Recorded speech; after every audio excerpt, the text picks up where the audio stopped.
Assalamualaikum warahmatullahi wabarakatuh. Jumpa lagi dalam penyampaian siar Islamku kali ini, masih di channel Setia Setimbun NPC pastinya. Semoga tetap iman dan Islam juga istiqomah dalam beribadah kepada Allah Subhanahu wa Ta'ala. Kalau di video kemarin kita simak bersama bagaimana jeritan penghuni neraka dalam berdoa kepada Allah Subhanahu wa Ta'ala. Dan siar Islamku kali ini, yuk kita simak pula jembatan Sirat di alam barzah untuk menuju telaga Al-Kautsar hingga ke jannah Allah. Tapi sebelum lanjut pada videonya, yuk bantu channel-channel siar Islam kami lainnya dengan cara like, comment, share, dan subscribe agar kami selalu semangat dalam mensiarkan ukhuwah Islamiyah. Sobat beriman, kaum kafir atau munafikun yang akan ingkar akan kuasa Allah Subhanahu wa Ta'ala tidak akan pernah melihat titian jembatan Sirat yang Allah persiapkan untuk hambanya yang kufur. Tak hanya kafir pun, kita umat muslim tak luput untuk melalui titian jembatan Sirat. Gugurkah kita? Selamatkah kita? Ataukah berhasil melewatinya? Itu semua tergantung amal perbuatan ibadah kita untuk dipertanggungjawabkan di hadapan Allah Subhanahu wa Ta'ala. Dan seperti apakah perjalanannya?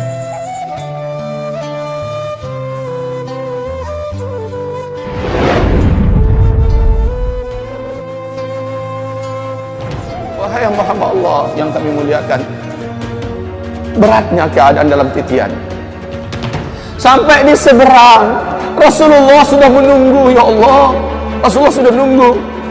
Rasul melihat umatnya yang sudah mendekat. Dikit lagi hai umatku, dikit lagi hai umatku. Rasul berdoa, ya Rabb, ya Rabb, salim, salim, ya Rabb, salim, ya Allah, selamatkan, ya Allah. Sedikit lagi hai umatku, sedikit lagi. Dipanggil oleh Nabi. Ada yang mampu sampai ke seberang, ada yang udah dekat, tinggal beberapa meter, tergelincir jatuh. Ya Rabbana. Seluruh orang munafik yang tadi gelap, mereka nggak nampak mana sirat mereka. Ketika mereka sampai di tepi jurang, langsung jatuh ke dalam, karena mereka tidak melihat apa-apa. Inilah nasib orang munafik. Orang munafik di belakang berkata, hai orang-orang beriman, tunggu kami, bukankah kita dulu sama-sama Islam? Orang beriman yang punya cahaya meluncur dan berkata, sorry, kalian perlu cahaya, ambil ke dunia. Dulu kalian tertawakan kami karena kami kuat beragama. Orang yang tertawakan jenggot, orang yang tertawakan kita sujud, orang yang tertawakan wanita muslimah kita yang bercadar, orang yang tertawakan hafiz-hafiz Quran, orang yang mengejek pondok pesantren, padahal dia orang Islam, orang-orang yang membuat senang hati orang kafir dengan mengeluarkan kata-kata yang melecehkan dan merendahkan Islam. Mereka kaum munafikin dan para pengikut mereka gelap gulita, tidak bercahaya. Sementara orang beriman, singkatnya, yang selamat sampai ke seberang, kaum muslimin, setelah sampai di seberang belum tentu lagi selamat. Memang kakinya sudah lepas dari tali, dari titian. Dia sudah menginjak daratan menuju ke pintu surga. Dia dipersilahkan minum di telaga Kautsar. Tapi kata Rasulullah, ada orang-orang dari umatku kelak, saat mereka sampai di seberang, aku membagi-bagikan minuman dari telagaku. Air dari gelas-gelas yang ada di tepi telaga itu sangat banyak, umat Nabi bisa mendapatkannya. Tapi ketika ada orang-orang tertentu ingin mendapatkan, dia didorong oleh malaikat, dicampakkan jauh-jauh. Mendekat lagi dia didorong oleh malaikat, dicampakkan jauh-jauh. Padahal dia haus, ingin minum.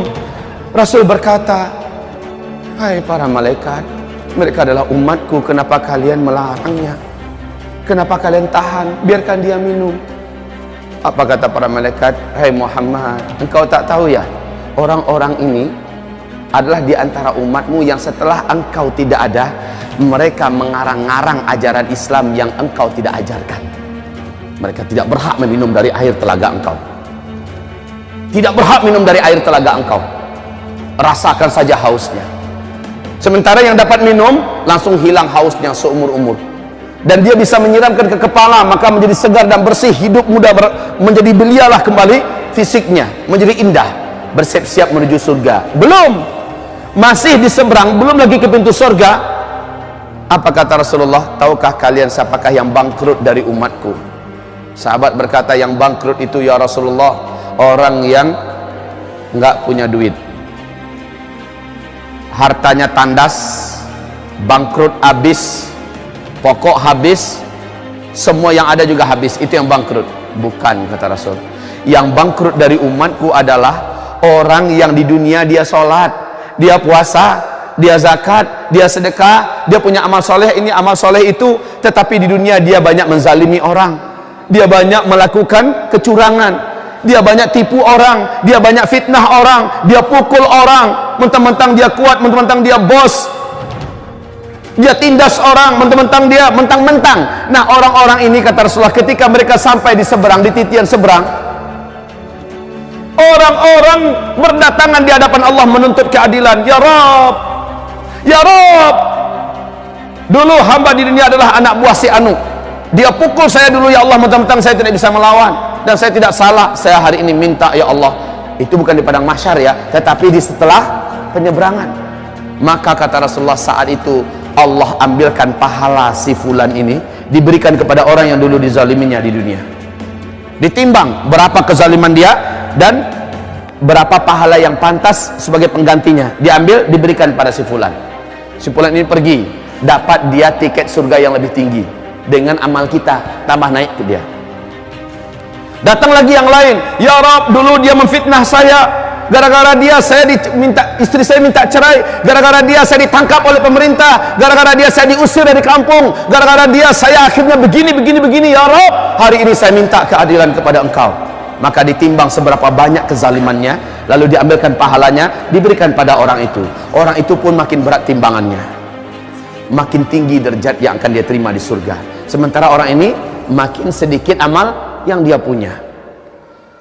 Datang lagi yang lain, ya Rabb, dulu saya dipukulnya, dulu saya dibunuhnya, dulu saya, yang datang ini diambil oleh Allah, diberikan kepadanya pahalanya. Fa imfaniyat hasanatuh, ketika habis seluruh amalan-amalannya, ketika habis seluruh amalan-amalannya, sementara yang datang masih saja ada.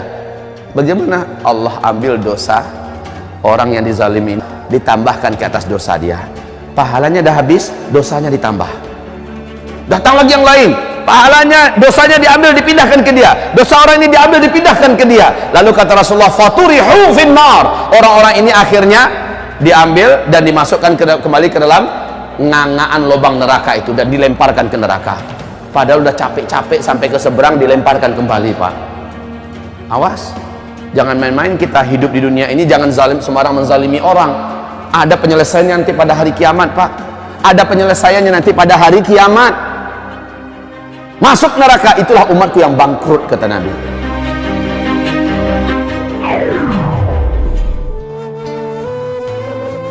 Itulah sedikit gambaran penjelasan yang harus kita lalui kelak tatkala melewati titian jembatan Sirat.